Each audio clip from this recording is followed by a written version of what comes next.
बिस्मिल्लाहिर्रहमानिर्रहीम अस्सलामुअलैकुम। Welcome to Saudi info और मैं हूं Mohammad Kabir. Family visit visa के हवाले से बहुत ज़्यादा सवालात आते हैं, उनमें से मैंने कुछ सवालात मुंतखब किए हैं जिनका जवाब मैं आपको इस वीडियो में दे रहा हूं। इससे पहले फ़ैमिली विज़िट वीज़ा पर मेरी बहुत ज़्यादा वीडियोस मौजूद हैं जिनमें कई वीडियोस में इन सवालात के जवाबात मौजूद हैं, लेकिन हर बंदा हर वीडियो नहीं देख सकता, तो फिर लेटेस्ट सवालात और कुछ ऐसे सवालात जो ज़्यादा दोहराए जाते हैं या कुछ ऐसे सवालात जो पिछली वीडियोस में क्लियर नहीं हैं उन पर हम बात करेंगे। तो सबसे पहले जो सवाल पूछा गया कि एग्ज़िट करने के बाद वापसी की फ़ीस कितनी है या इंश्योरेंस का क्या करना है। जब आपकी फ़ैमिली मल्टीपल विज़िट वीज़ा पर होती है और वह एग्ज़िट करते हैं 6 महीने का, जो आपको पता है कि 3 महीने बाद आपका वीज़ा एक्सटेंड हो जाता है अबशर पर ही, और 6 महीने के जो बाद आपने एग्ज़िट करना है। एग्ज़िट करने के बाद जब फैमिली दोबारा वापस सऊदी अरब में आती है तो लोगों का सवाल है कि कितनी फ़ीस पे करनी पड़ती है और इंश्योरेंस का क्या करना पड़ता है। तो इंश्योरेंस और फ़ीस तो किसी किस्म की कोई भी नहीं है, आपकी वही फ़ीस है जो आप एक्सटेंड करते हैं वीज़ा और आपकी फ़ीस लगती है। इसके अलावा पाकिस्तान में जाके, इंडिया में जाके, बांग्लादेश, नेपाल में जाके किसी किस्म की कोई फ़ीस आपको पे वापसी के लिए नहीं करना पड़ती। बात रही इंश्योरेंस की, तो जब आप सऊदी अरेबिया में वापस आते हैं, एंट्री करते हैं यानी री एंट्री होती है आपकी, तो उस वक्त आपका वीज़ा वैलिड होना ज़रूरी है। सबसे पहली शर्त तो ये है, तब ही आप सऊदी अरेबिया में एंटर हो पाएंगे। दूसरी बात रही आपकी इंश्योरेंस की। इंश्योरेंस आपको नहीं चाहिए जब तक आपका वीज़ा एक्सपायर नहीं होने जा रहा। जब आप वीज़ा एक्सटेंड करते हैं तब आपको इंश्योरेंस की ज़रूरत पड़ती है। मैं आपको यहाँ पर एक और वजाहत करता चलूँ कि इंश्योरेंस कभी भी जब आपने अपना वीज़ा एक्सटेंड करना है उससे पहले कभी भी नहीं करवानी। पहले से मुराद 5 दिन, 10 दिन, 15 दिन, आपने कभी भी इंश्योरेंस इस तरीके से नहीं करवानी।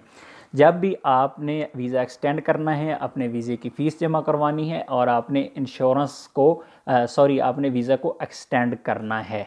अगर आपकी इंश्योरेंस वैलिड शो हो रही है तो आप वीज़े को पहले एक्सटेंड करें, वीज़े की फ़ीस जमा करवा के अबशर से। अगर नहीं होता, वहाँ पर आपको एरर शो करवा देता है कि आपकी हेल्थ इंश्योरेंस वैलिड नहीं है, जबकि CCHI की वेबसाइट पर अगर वही इंश्योरेंस वैलिड नज़र आ रही है, तब आपको फिर से आपको इंश्योरेंस करनी पड़ेगी। लेकिन कभी भी आपने ये गलती नहीं करनी कि आपने इंश्योरेंस पहले करवा दी, 1 हफ़्ता, 5 दिन पहले, 10 दिन पहले, और फिर आपने वीज़े का तजदीद किया, यानी वीज़ा के टाइम अभी ज़्यादा बाकी था, 10-15 दिन थे, आपने पहले इंश्योरेंस करवा ली। इस तरह की गलती आपने कभी नहीं करनी। दोनों को एक साथ ही आप पे करें, एक ही दिन या 1 दिन का गैप, ज़्यादा से ज़्यादा, इससे ज़्यादा गैप ना रखें। अगर आप गैप रखेंगे तो आपकी इंश्योरेंस में मसला हो जाएगा, आपकी इंश्योरेंस आपको प्रॉब्लम करेगी।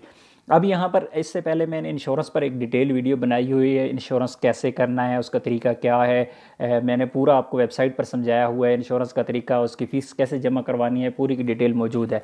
लेकिन वो पुराना सिस्टम था, उसमें एक चीज़ अब नई ऐड कर दी गई है। जिस तरह मैंने तकाफुल अल-राजी के इंश्योरेंस के बारे में बताया हुआ है, अब उसमें एक चीज़ मज़ीद क्या ऐड हुई है कि जब आप इंश्योरेंस करते हैं और आप फाइनल पे यानी अपना फॉर्म फिल करते जा रहे हैं, नेक्स्ट करते जा रहे हैं, आपका फॉर्म फिल हो रहा है ऑनलाइन, तो आखिर में जाके आपसे एक चीज़ वो अभी मांग रहे हैं, वो कहते हैं कि आप अपना यहाँ पर सबूत, अबशर का जो प्रूफ है यहाँ पर अटैच करें। तो सिंपल आपने अपने अबशर अकाउंट पे जाना है, वहाँ पर आपने विज़िट वीज़ा पे जाना है, जो आपके विज़िट वीज़ा वहाँ पर शो हो रहे हैं, जो आपके फैमिली मेम्बर्स हैं उनका वहाँ से अपने स्क्रीनशॉट लेना है। जो वहाँ पर वीज़ा जो विज़िटर हैं आपके, उनके जो वीज़े की expiry date, visa number, border number, नाम वहाँ पर शो हो रहते हैं, उसका आपने सिंपल एक स्क्रीनशॉट लेना है और इसके साथ अटैच कर देना है और आपकी इंश्योरेंस हो जाएगी। नेक्स्ट सवाल की तरफ चलते हैं कि मल्टीपल वीज़ा कितनी बार अपने मुल्क में जा सकते हैं। अब आपकी मर्ज़ी है, आप सऊदी अरब में एक दफ़ा पहुंच गए, एक दफ़ा एंट्री होगी, उसके बाद जब मर्ज़ी सफ़र करें। यहाँ पर एक बहुत बड़ा सवाल है, लोग कहते हैं कि 6 महीने के बाद एग्ज़िट करना है। नहीं, कोई ज़रूरी नहीं है। आप एग्ज़िट चाहे सऊदी अरब में पहुँचे 10 दिन के बाद आप एग्ज़िट कर लें और फिर वापस आएँ, लेकिन वापसी के लिए शर्त यह है कि आपका वीज़ा वैलिड होना ज़रूरी है। ऐसा नहीं है कि आप वहाँ पे रहें और वीज़ा आपका एक्सपायर हो जाए और आप दोबारा इस तरह एंटर नहीं हो पाएंगे। आपका वीज़ा वैलिड होगा तब ही आप सऊदी अरेबिया में दोबारा से एंटर हो पाएंगे। लेकिन कोई शर्त नहीं है कि आप 6 महीने पूरे करके जाएँ, आप 3 महीने से पहले भी एग्ज़िट कर सकते हैं। अगले सवाल है जी, वीज़ा ख़त्म होने के कितने दिन बाद वापसी ज़रूरी है। एक रूल है सऊदी अरब में वीज़ा का, जब भी आपका वीज़ा एक्सपायर होता है तो आपके पास रूल होता है 7 दिन वीज़ा एक्सपायरी से पहले और 3 दिन वीज़ा एक्सपायरी के बाद, टोटल 10 दिन के अंदर आप अपना वीज़ा एक्सटेंड कर पाते हैं। लेकिन जब आपका एक बंदा है, उसका वीज़ा है 1 साल का 365 दिन का, एक है उसका है 30 दिन वाला, यानी सिंगल एंट्री, इस पे भी हम मज़ीद बात करेंगे वो क्या है। तो जब आपके 365 दिन पूरे हो रहे हैं, 365 दिन के बाद आपको एक दिन भी नहीं मिलता कि आप वीज़ा 3 दिन के बाद यानी सफ़र कर लें, आपके पास वो छूट नहीं दी गई है स्पेशली ये विज़िट वीज़ा वालों के लिए। लेकिन जब आप एक्सटेंड कर रहे होते हैं, यानी आप 3 महीने बाद एक्सटेंड कर रहे हैं, 6 महीने बाद या 9 महीने बाद एक्सटेंड कर रहे हैं, तब आपके पास ऑप्शन मौजूद रहती है कि आपका वीज़ा एक्सपायर होने के 3 दिन बाद आप उसको तजदीद कर पाएंगे। लेकिन जब लास्ट होता है, आपका एक्सपायर होने जा रहा है और आपने एग्ज़िट करना ही करना है, आपके पास ऑप्शन नहीं होता, तब आपको 3 दिन यहाँ पर नहीं दिए जाते। विज़िट वीज़ा वालों के लिए स्पेशल वार्निंग है, कभी भी ऐसी गलती आप लोगों ने मत करना। अगला सवाल है, विज़िट वीज़ा ख़त्म हो गया है, फैमिली को दोबारा कितने अरसा बाद बुला सकते हैं। यहाँ पर 2 सवाल पैदा हो जाते हैं। एक तो ये है कि लोग वीज़ा पूरा किया, मसलन सिंगल एंट्री वाला था, उसने अपना टाइम पीरियड पूरा किया सऊदी अरब में, फिर वापस चले गए अपने मुल्क में। इसी तरह मल्टीपल वीज़ा वाला था, उसने पूरा किया अपना टाइम, या वीज़ा का टाइम पूरा नहीं हुआ था, मसलन 365 दिन का वीज़ा लगा हुआ है, एक फैमिली आई है, वो उसने 6 महीने बाद एग्ज़िट किया और वापस ही नहीं आई दोबारा से, अब क्या होगा। यहाँ पर पहली बात तो ये है कि अगर आपका वीज़ा ख़त्म हो गया है सऊदी अरब में, आपने अपना टाइम पूरा किया और उसके बाद आप अपने मुल्क चले गए, तो आपके पास टाइम है, आप जब मर्ज़ी, यानी जिस दिन आप जा रहे हैं आपका वीज़ा ख़त्म हो रहा है, उससे अगले दिन ही आप नया से अप्लाई कर दें, आपको वीज़ा मिल जाएगा, कोई इशू नहीं है। अब दूसरी सूरत ये पैदा होती है कि वीज़ा आपका वैलिड था, फैमिली सऊदी अरब से चली गई लेकिन दोबारा से वापस नहीं आई। अब उसका टाइम, जिस दिन आप सऊदी अरब से बाहर हैं, आप फॉर एग्जांपल मैं मल्टीपल वीज़ा वालों की बात कर रहा हूँ कि 3 महीने बाद आपने एग्ज़िट कर लिया, 3 महीने अगले आपके पास थे, वीज़ा आपका वैलिड था, 3 महीने के अंदर दोबारा सऊदी अरब में नहीं आए, आपका वीज़ा एक्सपायर हो गया। जिस दिन आपका वीज़ा एक्सपायर हो गया है उसी दिन आप अगले वीज़े के लिए अप्लाई कर सकते हैं, इसके लिए कोई इशू नहीं है। अगला सवाल है, मल्टीपल विज़िट वीज़ा पर फैमिली वापस मुल्क गई और फिर सऊदीया नहीं आई, क्या नया वीज़ा अप्लाई कर सकते हैं। इसका जवाब मैंने दे दिया है, आप वीज़ा अप्लाई कर सकते हैं, जब मर्ज़ी वीज़ा अप्लाई करें, कोई टेंशन नहीं है। इससे अगला सवाल है, ये सिंगल एंट्री विज़िट वीज़ा का एक्सटेंशन का तरीका क्या है। आपका वीज़ा सिंगल एंट्री है, आप एक्सटेंड उसको कैसे करते हैं।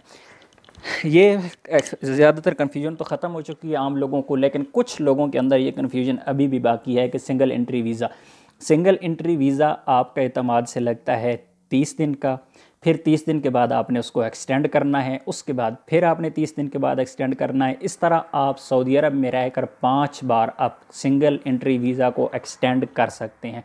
टोटल स्टे सऊदी अरब में 6 महीना कर सकते हैं।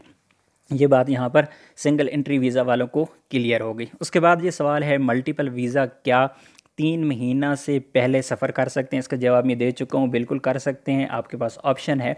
और यहाँ पर ये सवाल भी बाकी रह गया है कि कितनी बार सफ़र कर सकते हैं। आपके पास मल्टीपल ऑप्शन है, जितनी बार आप जाएँ आएँ, आपको कोई रोक टोक नहीं है, सिर्फ शर्त है कि आपका वीज़ा वैलिड हो।